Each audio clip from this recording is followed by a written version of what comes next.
நல்லதொரு தலைப்பிலே இங்கே இந்த கருத்தரங்கம் நடைபெற்றுக் கொண்டிருக்கிறது. தேர்ந்த அறிஞர்களை தேர்ந்தெடுத்து தேர்ந்த தலைப்புகளிலே இந்த நிகழ்ச்சி ஏற்பாடு செய்திருக்கக்கூடிய சலீம் அவர்களை நான் பாராட்டுகிறேன். அவருடைய முயற்சிகள் வெற்றி பெற வேண்டும் என்று இறைவனிடத்திலே நான் துவா செய்கிறேன்.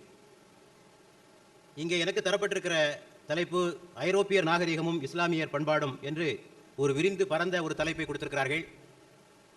அதை குறித்த சில நிமிடங்களுக்குள் பேசுவது என்பது மிக கடினமான ஒரு காரியம்தான். இருப்பினும் என்னால் முடிந்த அளவுக்கு அந்த கடமையை நிறைவேற்ற வேண்டும் என்று நான் ஆசைப்படுகிறேன். இந்த தலைப்பை பார்த்தபோது எனக்கு என்னுடைய உள்ளத்தில் எழுந்த சில கருத்துக்களை முதலாவதாக சொல்கிறேன்.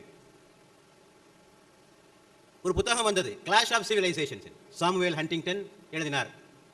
இனிமேல் உலகத்திலே நடைபெறப் போகிற போரே மோதலே இஸ்லாத்திற்கும் ஐரோப்பிய நாகரிகத்திற்கும் இடையில் நடக்கப் போகின்ற போராகத்தான் அது இருக்கப் போகிறது. ஆகவே மிகப்பெரிய மோதலுக்கு தயாராகுங்கள். இஸ்லாம் இஸ் a threat. இஸ்லாம் ஒரு பெரிய ஆபத்து. ஆகவே நீங்கள் அதற்கு தயாராகுங்கள் என்று அவர் எழுதினார். அது என்னுடைய ஞாபகத்திற்கு வருவதை நான் பார்க்கிறேன். இரண்டாவதாக நாம் பார்க்கிற போது ஐரோப்பிய நாகரிகம் என்றாலே நாம் முகம் சுளிக்கிறோம். ஏதோ அவர்கள் மிக மோசமான மனிதர்களைப் போலவும் அவரிடத்திலே கற்றுக்கொள்வதற்கு எதுவுமே இல்லாததை போலவும் நம்மிடத்திலே ஒரு எண்ணம் தோன்றுகிறது. இதுவும் ஒரு தவறான சிந்தனை தான். எல்லா நாகரிகங்களிலும் பண்பாடுகளிலும் நல்லவையும் உண்டு, கெட்டவையும் உண்டு. அவருடைய வேலை பண்பாடு, ஒர்க் கல்ச்சர் இருக்கிறதே, அது நாம் கற்றுக்கொள்ள வேண்டிய ஒரு பெரிய பாடம். அவருடைய கடின உழைப்பு நாம் கற்றுக்கொள்ள வேண்டிய ஒரு பாடம். அவருடைய கிரியேட்டிவிட்டி, படைப்பாற்றல் திறல், அவருடைய இன்னோவேஷன், புதிய விஷயங்களை ஆராய்கின்ற திறன், இவையெல்லாம் அவரிடத்திலே நாம் கற்றுக்கொள்ள வேண்டிய பாடங்கள். ஆக நல்ல விஷயங்களும் உண்டு.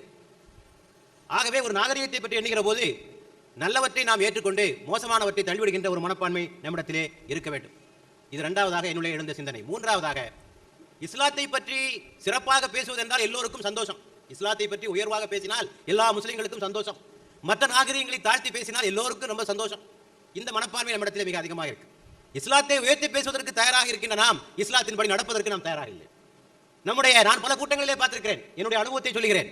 இஸ்லாத்தையோ பெருமானாரையோ புகழ்ந்து பேசுகிற போது தலையாட்டி கேட்டுக்கொண்டே இருப்பார்கள். ஆனால் நீங்கள் என்ன செய்தீர்கள் இஸ்லாத்திற்காக என்று சொல்கிற போது அப்படியே சோர்ந்து போய்விடுவார்கள். அப்போது அவர்களுக்கு அதிகமாக ஆர்வம் பரப்பதில்லை.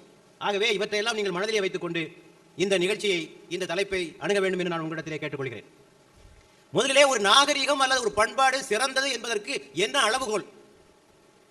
அவர்களுடைய விஞ்ஞானம், தொழில்நுட்பம், கலை, இலக்கியம் இவற்றிலே முன்னேறி இருந்தால் ஒரு கலாச்சாரம், ஒரு பண்பாடு சிறந்த பண்பாடா? இது ஒரு அளவுகோலா? உண்டு, அதுவும் ஒரு அளவுகோல் தான். மனிதனுக்கு தேவையான, மனிதன் வாழ தேவையான சாதனங்களை கண்டுபிடிப்பதும் ஒரு பண்பாட்டினுடைய கூறுதான். ஆனால் அதைவிட மிகச் சிறந்தது, மனிதன் அங்கே மனிதனாக மதிக்கப்பட வேண்டும். மனித மாண்புகள் அங்கே போற்றப்பட வேண்டும். மனித உரிமைகள் அங்கே வழங்கப்பட வேண்டும். மனிதன் மனிதனாக வாழ வேண்டும். மனிதன் அமைதியாகவும் மகிழ்ச்சியாகவும் வாழ வேண்டும்.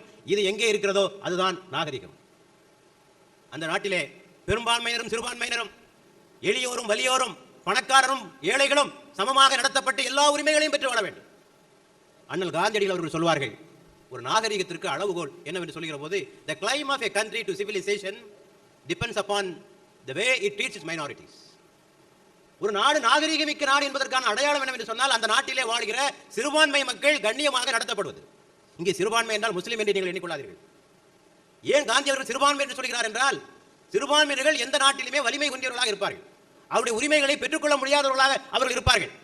ஆனால் எந்த நாடு அந்த வலிமையான மக்களை அடையாளம் கண்டு அவர்களுக்குரிய உரிமையை மீட்டுக் கொடுக்கிறதோ அந்த நாடுதான் உலகத்திலே கண்ணியமான நாடு, நாகரிகமான நாடு என்று சொல்வார். ஆகவே மனித உரிமைகள் எங்கே வழங்கப்படுகிறதோ அதுதான் உண்மையான நாகரிகமிக்க ஒரு நாட்டினுடைய அடையாளமாக இருக்க முடியும் என்பதை நான் தெரிந்து கொள்கிறேன். இதுதான் நாகரிகத்திற்கான அளவுகோல். இந்த அடிப்படையிலே நான் பார்க்கிற போது மேலை நாட்டு நாகரிகம் என்று சொல்கிற போது அதனுடைய அடிப்படைகள் எங்கிருந்து வருகின்றன? மேலை நாட்டு நாகரிகத்தினுடைய சட்டங்கள் ரோமானிய சட்டங்கள், ரோமன் லாஸ் அண்ட் ஜூரிஸ்ப்ருடன்ஸ், ரோமானிய சட்டங்கள். அதனுடைய சிந்தனைகள் கிரேக்க கலாச்சாரத்திலிருந்து வருவது ஆரம்பத்தில். பின்னர் அது கிறிஸ்தவ யூத மத கலாச்சாரங்களிலிருந்து பின்னாலே பெறப்பட்டது. ஆரம்பத்திலே கிரீக்கிலிருந்து வந்தது, சட்டங்கள் ரோமத்திலிருந்து வந்தது, பிற்காலத்திலே அது கிறிஸ்தவ யூத மதங்களை அடிப்படையாக கொண்டு வந்ததை நாம் பார்க்கிறோம். விரிவாக பேசுவதற்கு நேரமில்லை, சிலவற்றை மட்டும் நான் சொல்கிறேன். மேலை நாட்டு நாகரிகம் என்று சொல்கிற போது சில முக்கியமான விஷயங்களை நாம் நம்முடைய கவனத்திற்கு கொண்டு வர வேண்டும். முதலாவதாக அவர்கள் சொல்வது செக்யூலரிசம் என்று சொல்லக்கூடிய ஒரு கொள்கை. நமது நாட்டிலே செக்யூலரிசம், மதசார்பின்மை என்பதற்கு தரப்படுகிற கருத்து வேறு, அங்கே சொல்லப்படுகிற கருத்து வேறு. நமது நாட்டிலே சொல்லப்படுகிற கருத்து செக்யூலரிசம் என்றால் ரெஸ்பெக்ட் ஃபார் ஆல் ரிலிஜன், எல்லா மதங்களையும் சமமாக மதிப்பது, equal rights and equal opportunities, சம வாய்ப்புகளும் சம உரிமைகளும் வழங்குவது என்பது நமது நாட்டிலே மதசார்பின்மைக்கு சொல்லப்படுகிற கருத்து. இதுதான் உண்மையான மதசார்பின்மை என்றால் இஸ்லாத்திற்கு எந்த ஆட்சேபனையும் இல்லை. ஆனால் செக்யூலரிசம் என்பதற்கு உண்மையான மேலை நாட்டு விளக்கம் என்னவென்று சொன்னால், religion is a private affair, மதம் என்பது மனிதனுடைய தனிப்பட்ட விவகாரம். கடவுள் வழிபாட்டு தளத்தோடு தனது வேலையை முடித்துக் கொள்ள வேண்டும். மதம் என்று சொன்னால் தொழுகை, வழிபாடு, நோன்பு இவற்றோடு நீங்கள் முடித்துக் கொள்ள வேண்டும். சமூகம், அரசியல், பொருளாதாரம் போன்ற விஷயங்களில் கடவுள் தலையிடக்கூடாது. அது கடவுளுடைய அதிகாரத்துக்கு உட்பட்டதல்ல என்று சொல்லுகிற செக்குலரிசம் தான் மேலை நாட்டுக்காரர்கள் சொல்லுகின்ற ஒரு செக்குலரிசம். இது எதனால் வந்தது, இது எப்படி எழுந்தது என்பதை பார்க்க வேண்டும். அரசாங்கத்திற்கும் மத குருமார்களுக்கும் நடந்த பெரிய போராட்டம். மத குருமார்கள் ஆரம்பத்திலுடைய கை ஓங்கி இருந்தது. அவர்கள் அரசுகளை நசுக்கினார்கள். இதனுடைய விளைவாக மிகப்பெரிய போராட்டம் வந்தது. நீ வேறு, நான் வேறு, church and state is different என்பதாக அவர்கள் மாற்றினார்கள். அரசாங்க விஷயங்களிலே மத குருமார்கள் தலையிடக்கூடாது. இதற்கு ஆதரவாக பைபிளிலே ஒரு வசனத்தை எடுத்துக்கொண்டார்கள். Give unto Caesar things that are Caesar's, give unto God things that are God's. கடவுளுக்குரியதை கடவுளுக்கு கொடுத்துங்கள், சீசருக்குரியதை சீசருக்கு கொடுத்து விடுங்கள்.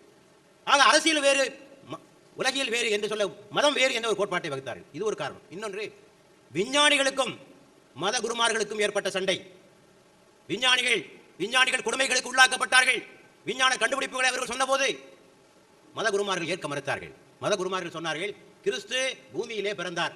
ஆக இந்த பூமியை சுற்றித்தான் சூரியன் வர வேண்டுமே தவிர சூரியனை ஒருபோதும் பூமி சுற்றாது என்று சொன்னார்.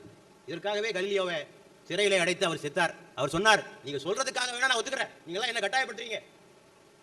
நீங்கள் சொல்லுகிறீர்கள் பூமி தான், சூரியன் தான் பூமியை சுத்த சொல்லுகிறீர்கள். உண்மை அப்படி அல்ல, நீங்க சொன்னதுக்காக நான் ஒத்துக்கிறேன், ஆனா நீங்க சொல்ற மாதிரி அது ஒன்று சுத்தாது அப்படின்னு சொன்னார்.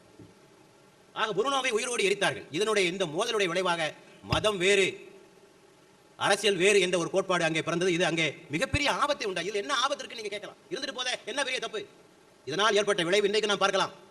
இந்த ரெண்டாக பிரிக்கிற போது அவன் என்ன எண்ணுகிறான், தொழுகையில, நோம்புல, ஜக்காத்துல இதெல்லாம் ஒழுங்கா இருந்தா போதும். நம்முடைய குடும்ப வாழ்க்கையில எப்படி நடந்துக்கலாம், அரசியல் வாழ்க்கையில் எப்படி நடந்துக்கலாம், கொடுக்கல் வாங்கல எப்படி நடந்துக்கலாம், அதுதான் மதத்துக்கு சம்பந்தம் கிடையாது. அது கடவுள் சம்பந்தப்பட்ட விஷயம் இல்லை. தொழுதா போதும், கடவுள் நம்முடைய கோரிக்கைகளை ஏற்றுக்கொள்வார், அதோடு கடவுளுடைய விவகாரம் முடிந்து விட்டது என்று எண்ணுகிறான். அவன் என்ன சொல்கிறான் கடவுளை பார்த்து, கடவுளே உம்முடைய வேலையை பள்ளிவாசலோட வச்சுக்கோ, அதை தாண்டி வராத, உம்முடைய மூக்கை கண்ட இடத்துல எல்லாம் நீ நுழைக்காதீரும், நீர் வானத்திலே உட்கார்ந்து கொண்டு உங்கள் வேலையை நீர் பார்த்துக் கொண்டிரும், மற்ற வேலையை நாங்கள் பார்த்துக்கிடுவோம் என்று சொல்லும் நிலைமை உருவானதற்கு காரணம் இதுதான் இந்த செக்குலரிசம் என்று சொல்லக்கூடிய கொள்கை. இறைவனை பற்றிய அச்சத்திலே இருந்து மனிதனை அது விடுவித்து விட்டது. இது ஐரோப்பிய நாகரிகத்தினுடைய மிக அடிப்படையான ஒன்று. இரண்டாவதாக அவர்கள் சொல்லியது தேசியவாதம், நேஷனலிசம். இங்கேயும் ஒன்றை புரிந்து கொள்ள வேண்டும். தேச பற்று இருக்கலாம், அதற்கு இஸ்லாம் தடை விதிக்கவில்லை. தேசத்தை நேசிக்கலாம். பெருமானாரிடத்திலே ஒரு கேள்வி கேட்கப்பட்டது. ஒருவன் தான் சார்ந்திருக்கிற தேசத்தை, மக்களை நேசிப்பது இனவெறியாகுமா, அசபியா என்ற அளவிலே சொல்வார்கள், இனவெறியாகுமா, சாவனிசம் ஆகுமா என்று கேட்டபோது இல்லை. ஒருவன் தான் சார்ந்திருக்கிற சமுதாயத்தை நேசிப்பது இனவெறி அல்ல. இனவெறி என்பது தனது சமூகம் செய்கிற அநீதிகளுக்கு துணை போவதற்கு பெயர் தான் இனவெறி என்று சொன்னார். தமிழன் செய்கிற தவறுகளை எல்லாம் இன்னொரு தமிழன் சரி என்று சொன்னால் அதற்கு பேர் தமிழ் வெறி. முஸ்லிம் செய்கிற தவறுகளை எல்லாம் இன்னொரு முஸ்லிம் நியாயப்படுத்தினால் அதற்கு பேர் இஸ்லாமிய வெறி அல்லது முஸ்லிம் வெறி. இஸ்லாம் இதனை ஏற்றுக்கொள்ளவில்லை. ஆனால் இந்த நேஷனலிசத்தில் இதுதான் நடந்தது, தேசியவாதத்தில் இதுதான் நடந்தது. நாடுதான் உயர்ந்தது. நாட்டிலே அந்த நாட்டிலே போட்டப்படுகின்ற கலைகள், கலாச்சாரங்கள் எவ்வளவு மோசமானவையாக இருந்தாலும் சரி அவற்றை பாராட்ட வேண்டும், அவற்றை புகழ வேண்டும் என்ற ஒரு எண்ணம் அங்கே உருவானது. My nation right or wrong அவர்கள் சொன்னார்கள், என்னுடைய தேசம் எதை செய்தாலும் நான் ஆதரிப்பேன், அநியாயமான நடவடிக்கைகளை செய்தாலும் நான் ஆதரிப்பேன், அதற்கு பேர் தான் தேசியவாதம் என்று சொன்னார்கள். இந்த கருத்துக்களை இஸ்லாம் மிக வெறுக்கிறது. அத்தோடு இந்த தேசியவாதத்தில் உள்ள பெரிய ஆபத்து என்ன தெரியுமா, இன்னொரு தேசத்தை வெறுப்பது. அங்கே நிச்சயமாக ஒரு வெறுப்பு கொள்கை இருக்கும். இன்னைக்கு உங்களுக்கு தெளிவா தெரியும்னா, இன்றைக்கு நம்முடைய சங் பரிவாரங்கள் சொல்லுகின்ற கல்ச்சுரல் நேஷனலிசம் என்று சொல்கிறார்கள். தேசிய கலாச்சாரம், கலாச்சார தேசியம் என்று ஒரு கருத்தை சொல்கிறார்கள். என்ன சொல்றாங்க, மற்றவனை வெறுக்கிறது, அதுதான் அடிப்படை. தேசியவாதம் என்று வந்துவிட்டாலே இன்னொருவரை வெறுப்பதுதான் அங்கே வேலையாக இருக்கும் என்பதை நாம் தெரிந்து கொள்ள வேண்டும். இதை பற்றி சொல்லுகிற போது ஒரு அறிஞர் C.M. ஜோட் என்ற அறிஞர் சொல்வார், மனிதர்களை ஒன்று சேர்ப்பதற்குரிய வழியே இன்னொரு பொது எதிரியை காட்டுவதுதான். ஒரு பொது எதிரியை காட்டி மனிதர்களை நாம் ஒன்று சேர்த்து விடலாம். இந்த உலகத்தில் உள்ள மக்களை எல்லாம் ஒன்று சேர்ப்பதற்கு ஒரு வழி இருக்கிறது. வேறு ஒரு கிரகத்திலே உள்ள மனிதர்களை காட்டி அவர்கள் தான் நம்முடைய எதிரிகள் என்று சொன்னால் இவர்கள் எல்லாம் ஒன்றாக சேர்ந்து விடுவார்கள் என்று ஒரு கருத்தை சொன்னார். இன்னைக்கு பாருங்க, ஹிட்லர் என்ன செய்தான், ஒரு பொது எதிரியை காட்டினான், யூதர்களை காட்டினான். இன்றைக்கு RSS என்ன செய்து கொண்டிருக்கிறது, முஸ்லிம்களை எதிரிகளாக காட்டிக் கொண்டிருக்கிறார்கள். ஆக இந்த தேசியவாதத்தினுடைய மிகப்பெரிய ஆபத்தை வெறுப்பை காட்டுவது. அடுத்தது ஜனநாயகம். இஸ்லாத்தினுடைய பல கூறுகள் ஜனநாயகத்தோடு ஒத்து போகிறது. நான் இங்கே இருக்கின்ற இளைஞர்களுக்காகவும் மாணவர்களுக்காகவும் சொல்லிக்கொள்ள விரும்புகிறேன், சில விஷயங்கள் ஜனநாயகத்தோடு ஒத்துப்போக மறுக்கின்றன. ஆனால் பல கூறுகள் இஸ்லாம் சொல்லுகிற ஜனநாயகம் இன்றைய ஜனநாயகத்தோடு ஒத்துப்போகிறது. அம்ருஹும் ஷூரா பைனஹும், குர்ஆன் சொல்கிறது, கலந்தாலோசனை செய்யுங்கள். இது ஜனநாயகத்தினுடைய ஒரு கூறு. கன்சல்டேஷன், ஷூரா என்பது ஜனநாயகத்தினுடைய கூறு. இதுதான் இஸ்லாம் சொல்லுது. இன்றைய ஜனநாயகம் அதான் சொல்கிறது. தட்டி கேட்கின்ற உரிமை. பெருமானார் ஸல்லல்லாஹு அலைஹி வஸல்லம் சொன்னார்கள், கொடுமைக்கார ஆட்சியாளனுக்கு முன்னாலே உண்மையை உரைப்பதுதான் ஜிஹாதிலேயே பெரிய ஜிஹாத் என்று சொன்னார்கள். ஆக தட்டி கேட்பது இஸ்லாமும் சொல்கிறது, இந்திய ஜனநாயகம் சொல்கிறது. பையத்து பெற்றுதான் ஆட்சிக்கு வர வேண்டும், மக்களுடைய ஒப்புதல் பெற்றுதான் ஆட்சிக்கு வர வேண்டும், இஸ்லாமும் சொல்கிறது, இந்திய ஜனநாயகம் சொல்கிறது. ஆக நிறைய ஒத்து போகுது. எங்க ஒத்து போகலனா, நன்மை எது தீமை எது என்று முடிவெடுக்கிற அதிகாரம் இன்றைய ஜனநாயகத்தின்படி சட்டமன்றங்களுக்கும் பாராளுமன்றங்களுக்கும் உண்டு. சட்டமன்றத்தில் 100 பேர் இருக்கான்னா 51 பேர் சேர்ந்து சாராயம் ஹலால்னா ஹலால் ஆயிடும், விபச்சாரம் ஹலால்னா ஹலால் ஆயிடும், வட்டி ஹலால்னா ஹலால் ஆயிடும். இஸ்லாத்தை பொறுத்தவரையிலே இனில் ஹுக்மு இல்லல்லாஹ், சட்டங்கள் வகுக்கின்ற அதிகாரம் இறைவனுக்கு மட்டுமே உண்டு, வேறு எவருக்கும் கிடையாது. இந்த ஒரு கோட்பாட்டில் ஜனநாயகத்திற்கும் இஸ்லாத்திற்கும் மிகுந்த வேறுபாடு இருக்கிறது. ஆக மேலை நாட்டு நாகரிகம் ஜனநாயகம் என்ற பேரிலே தங்களுக்கு தாங்களே சட்டங்களை ஏற்றிக்கொண்டு இறைவன் தடை விதித்ததை எல்லாம் தங்களுக்கு ஆகுமானவை ஆக்கிக் கொண்டு மதுவையும் சூதையும் விபச்சாரத்தையும் எதுவுமே ஹராம் கிடையாது, அவருடைய அகராதியிலே எதுவுமே ஹராம் என்று சொல்ல முடியாத அளவுக்கு எல்லாவற்றையும் அவர்கள் ஆகுமானதை ஆக்கிக் கொண்டதற்கு இந்த ஜனநாயகம் ஒரு முக்கியமான காரணம் என்பதை நாம் புரிந்து கொள்ள வேண்டும். அடுத்தபடியாக ஜனநாயக இந்த மேலைநாட்டு கலாச்சாரத்தினுடைய அடுத்த கூறு என்னவென்று சொன்னால் மெட்டீரியலிசம், உலகாதாயவாதம். உலகே கதி, உலகை நேசிப்பதே, வாழ்க்கையை வாழ்வதற்கு இந்த உலகத்தில் பிறந்தோம், எல்லாத்தையும் அனுபவிச்சுட்டு போயிடணும், இதற்கு எந்த தடை இருக்கக்கூடாது. இது ஹலாலு அது ஹராமு, இதை செய்யாதே அதை செய்யாதே, இதெல்லாம் ஒன்றுமே இருக்கக்கூடாது. இதனை ஹெடோனிசம் என்று ஆங்கிலத்திலே சொல்வார்கள். தங்கு தடை இல்லாத நுகர்வு, எல்லாவற்றையும் அணிவித்துவிட வேண்டும் என்ற ஒரு கருத்து. நாரிசிசம் என்று சொல்வார்கள், செல்ஃப் லவ், தன்னைத்தானே நேசிப்பது. ஆக தன்னுக்கு தான் அனுபவிப்பதற்கு இந்த உலகத்திலே எதுவுமே தடையாக இருக்கக்கூடாது என்று சொல்லக்கூடிய இந்த மெட்டீரியலிசம் ஒரு காரணமாக அமைந்துவிடும். மனிதனையே அவர்கள் எக்கனாமிக்கல் அனிமல், அவன் ஒரு விலங்கு, பொருளாதார விலங்கு என்று வர்ணித்தார். ஒரு முறை சையத் குத்துப் அவர்கள் மேலை நாட்டிற்கு சென்றிருந்தார். அங்கே ஒரு பூங்காவிலே உட்கார்ந்திருந்தார். பக்கத்தில் ஒரு வெள்ளக்காரன் உட்கார்ந்தான். பொதுவாக நம்முடைய அறிஞர்கள் எல்லாம் என்ன செய்வார்கள், இஸ்லாமிய அறிஞர்கள், அவனுக்கு இஸ்லாத்தை சொல்றது கடமை இல்லவா, பூங்காவாக இருந்தாலும் அவனிடத்திலே பேசி இஸ்லாம்னா என்னதுப்பா என்னதுப்பா என்னதுப்பா அவன் சொன்னான். அவன் பேசி முடிச்சவர் சொன்னான், I know only one religion, that is taller. எனக்கு தெரிஞ்ச ஒரே ஒரு மதம் டாலர் தான், வேற எந்த மதமும் எனக்கு தெரியாது. இவ்வளவு நேரம் அவர் இவ்வளவு தூரம் சொன்னதை எல்லாம் கேட்டு போட்டு கடைசியாக அவன் சொன்னா எனக்கு தெரிஞ்ச ஒரே மதம் பணம் தான், வேற எதுவும் எனக்கு தெரியாது. ஆக இந்த அளவுக்கு அவர்கள் மூழ்கிவிட்டார்கள்.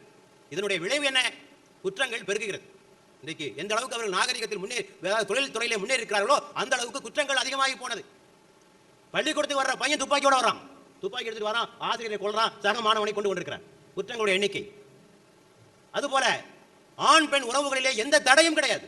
நீங்கள்லாம் மேலை நாட்டுக்கு பல பேர் போயிருப்பீங்க, கண்ணை திறந்துட்டு தெருவில் நடக்க முடியாது, கண்ணை திறந்து கொண்டு உங்களால் தெருவிலே நடக்க முடியாது, ரயிலிலே போக முடியாது. அவ்வளவு அட்டகாசங்கள், 4 சுவருக்குள் நடக்க வேண்டிய விஷயங்கள் எல்லாம் தெருவிலே நடந்து கொண்டிருக்கும். இன்றைக்கு எந்த அளவுக்கு போய்விட்டார்கள், ஓரின சேர்க்கை செய்வதற்கு, ஹோமோசெக்சுவாலிட்டியிலே நாங்கள் ஈடுபடுவதற்கு, லெஸ்பியனிலே ஈடுபடுவதற்கு எங்களுக்கு உரிமை வேண்டும் என்று தெருவிலே ஊர்வலம் போகிறார்கள். K societies, K clubs, K பத்திரிகைகள் எல்லாம் வந்துவிட்டது. ஆக ஓரின சேர்க்கைக்கின்ற கிளப்புகள் இருக்கின்றன, பத்திரிகைகள் இருக்கின்றன. இது இன்றைக்கு அமெரிக்க தேர்தலிலே பெரிய பிரச்சார ஒரு சிக்கலான நிலைமையாக ஆகிவிட்டிருக்கிறது. அந்த வகையிலே புஷ்ஷை பாராட்ட வேண்டும், அதை அவர் தீவிரமாக எதிர்த்து கொண்டிருக்கிறார். ஆக ஹயா என்பது அவருடைய விட்டு போய்விட்டது. இன்னொன்று, இந்த ஹெடோனிசம், இந்த மெட்டீரியலிசம் இன்னொரு விளைவு collapse of the family system, குடும்ப அமைப்பு என்பதை தெரிந்து போய்விட்டு. குடும்பமே வேணான்றான், கோஹாபிடேஷன், லிவிங் டுகெதர், ஒன்னா கொஞ்ச நாளைக்கு வாழ்வோம், பிரிஞ்சுக்கிறோம், என்னத்துக்கு கல்யாணம், அது இது இந்த முறையெல்லாம் வேண்டாம். கல்யாணம் பண்ண விவாகரத்து பண்ண வேண்டி வரும், விவாகரத்து பண்ணா அங்குள்ள கலாச்சாரப்படி அதுவே ஒரு பெரிய தொகை செலவழிக்க வேண்டும்.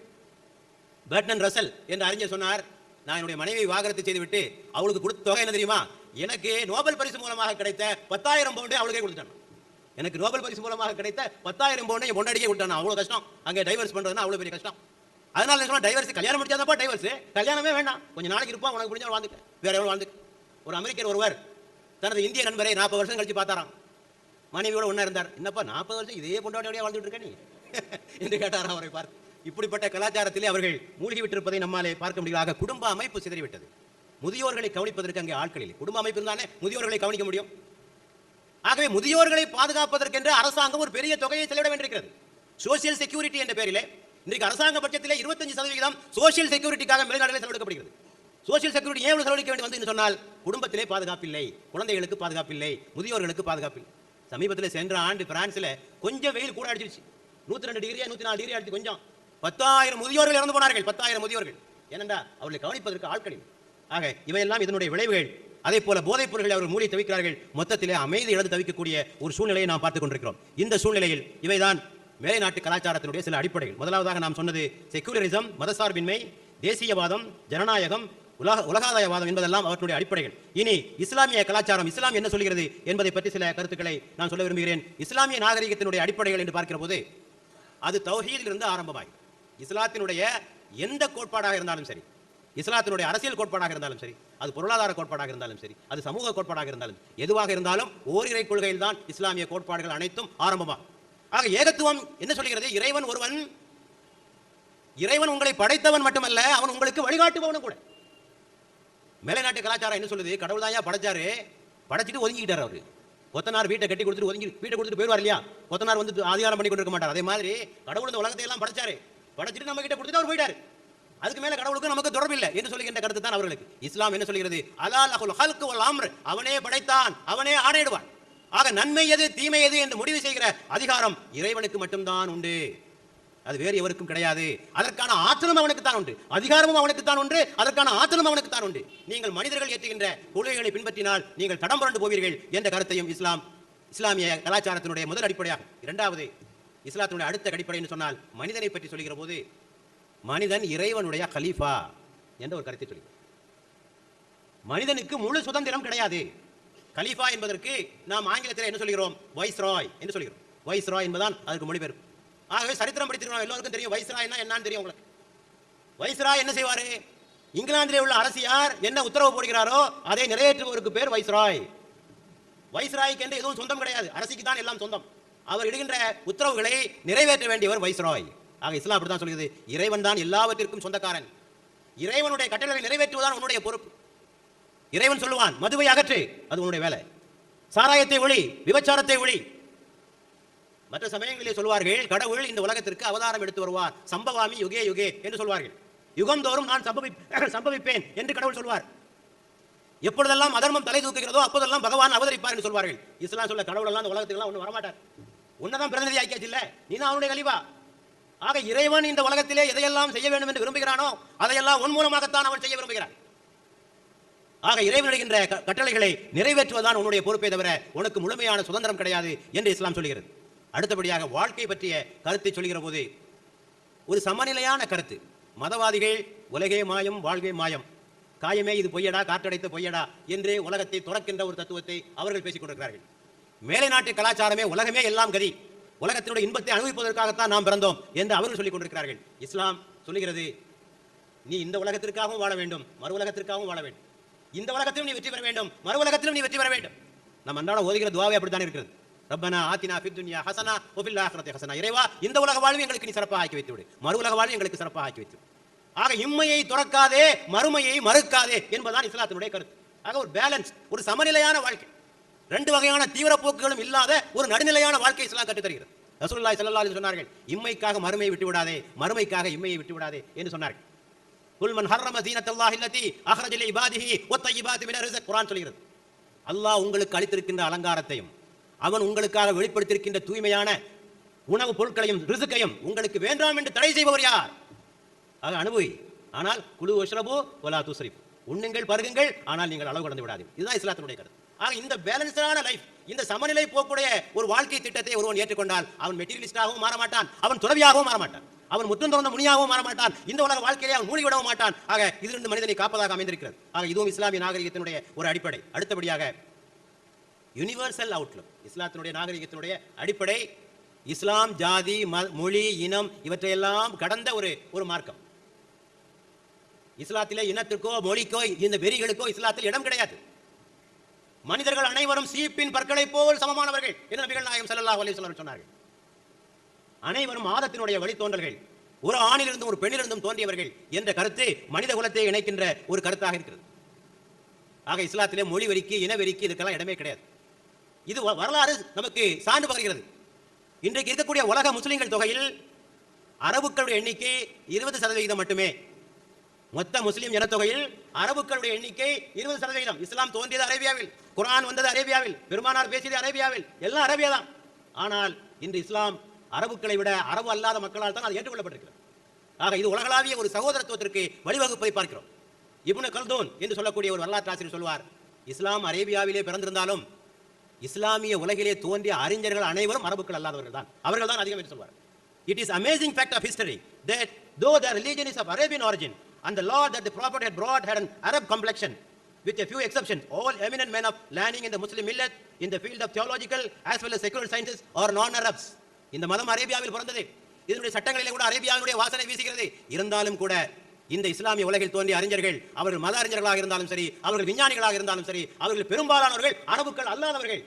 ஆக இது ஒன்றே போதும் நமக்கு. இஸ்லாம் ஒரு உலகளாவிய கண்ணோட்டத்தை உடைய ஒரு மார்க்கம். அங்கே நேஷனலிசத்திற்கு இடமில்லை, தேசியவாதத்திற்கோ குறுகிய வட்டார இனவாத மொழிவாதங்களுக்கோ அங்கு இடமில்லை என்பதை நாம் தெரிந்து கொள்ள வேண்டும்.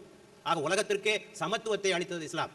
எம்என் ராய் என்று சொல்லக்கூடிய அறிஞர், ஒரு பொது உடைமை சிந்தனையாளர், அவர் சொல்வார், the idea of equality before arrival of Islam was unknown in all lands of ancient civilization.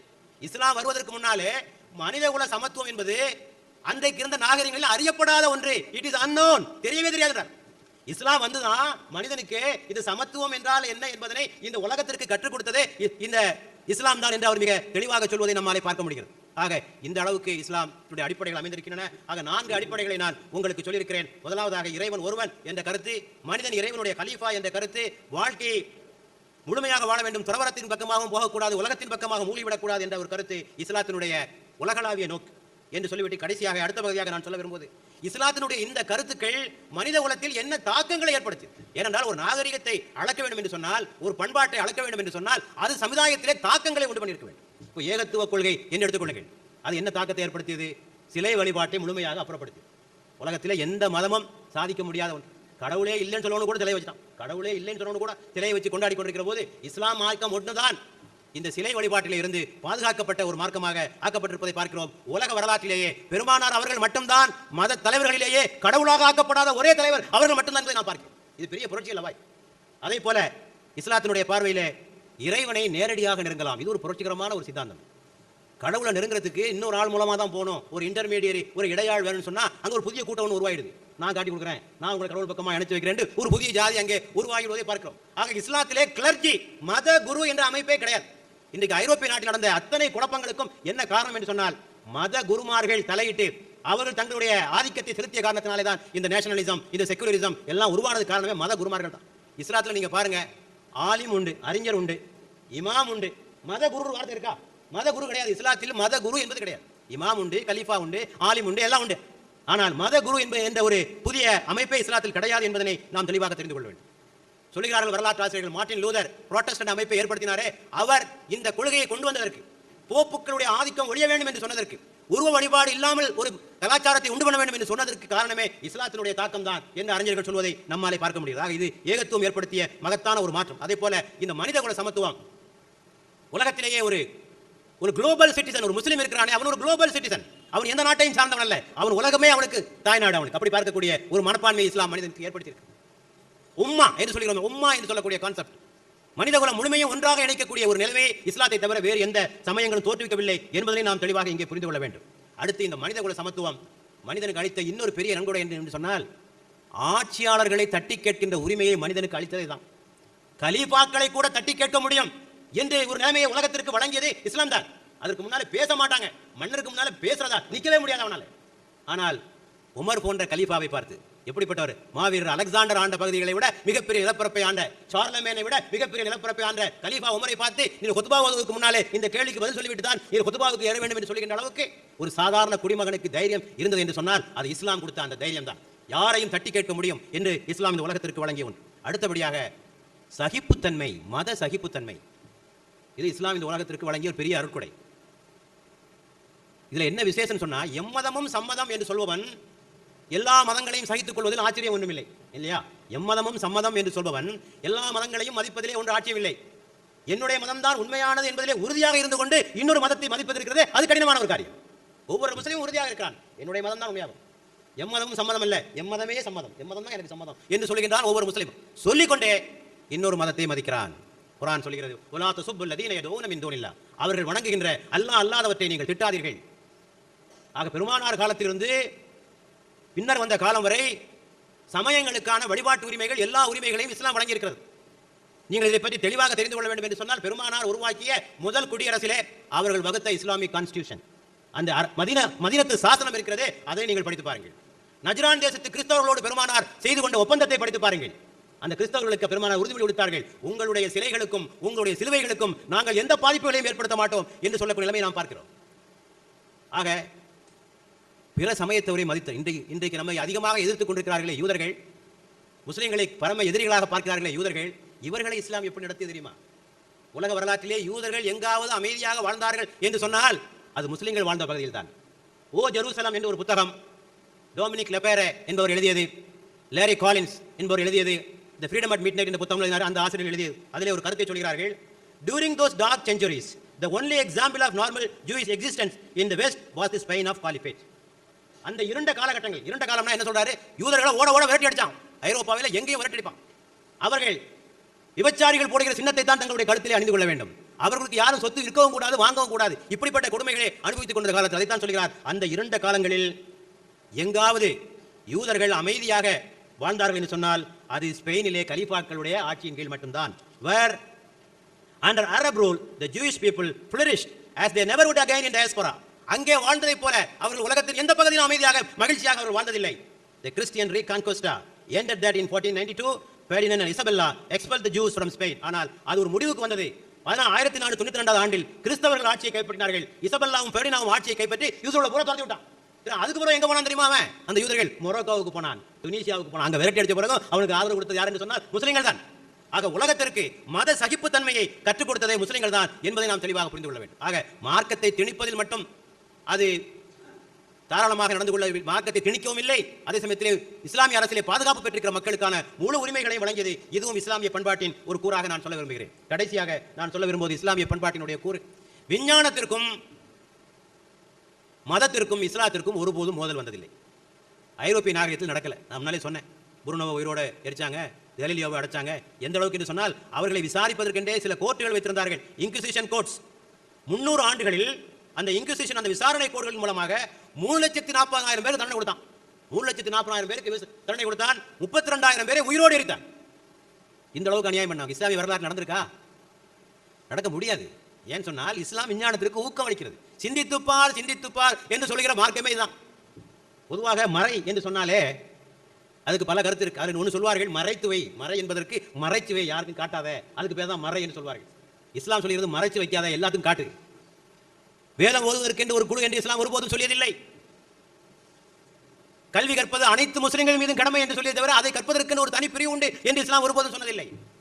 இஸ்லாத்தினுடைய கருத்துக்களும் விஞ்ஞான கருத்துக்களும் ஒருபோதும் மோதியதில்லை. ஆகவே இஸ்லாம் விஞ்ஞானத்திற்கு மிக தாராளமான ஊக்கத்தை அளித்தது. 600 ஆண்டு காலம் விஞ்ஞானம் முஸ்லிம்கள் கையில் தான் இருந்தது. அன்றைய காலகட்டத்திலே நோபல் பரிசு என்று ஒன்று இருந்திருக்குமேயானால் முஸ்லிம்கள் தான் அதனை வாங்கியிருப்பார்கள். கிபி 1600 ஆண்டு வரை விஞ்ஞானம் முஸ்லிம்கள் கையில் தான் இருந்தது என்பதை நாம் புரிந்து கொள்ள வேண்டும். ஆக விஞ்ஞானத்திற்கு இஸ்லாம் அளித்த ஊக்கம். ஆக இவற்றையெல்லாம் இந்த இஸ்லாமிய பண்பாட்டினுடைய சில கூறுகளாக நான் உங்களுக்கு சொல்ல விரும்புகிறேன். ஆக ஏகத்துவ கொள்கை, சமத்துவ கொள்கை, மத சகிப்பு கொள்கை விஞ்ஞானத்திற்கு தந்தாக்கும். ஆக இத்தோடு நான் முடித்துக்கொண்டு கடைசியாக சில கருத்துக்களை உங்களுக்கு நான் சொல்லிக்கொள்ள விரும்புகிறேன். இதெல்லாம் நான் இவ்வளவு நேரம் உங்கள்கிட்ட பேசினது இஸ்லாத்தை பற்றி பெருமைப்படுத்தி பேசுறதுக்காக அல்ல. நாம் இன்று இஸ்லாத்தை எப்படி புரிந்திருக்கிறோம்? இஸ்லாத்தில் இவ்வளவு விஷயம் இருக்கு. இஸ்லாம் அரசியல் கொள்கை கொடுக்குது, பொருளாதார கொள்கை கொடுக்குது, விஞ்ஞானத்தை பற்றி பேசி எல்லாம் பேசி நாம் என்னத்தை பற்றி பேசிட்டு இருக்கோம்? இஸ்லாம் என்றால் வணக்கம், வணக்கங்களுடைய தொகுப்பு, அல்லது வணக்கம் தொடர்பான மசாயில்களை பற்றி பேசுவது. Islam is a bundle of ஃபிக்ஹ் அண்ட் மசாயில்ஸ். மசாயிலுடைய தொகுப்பா? இஸ்லாத்தில் வேற ஒண்ணுமே இல்லையா?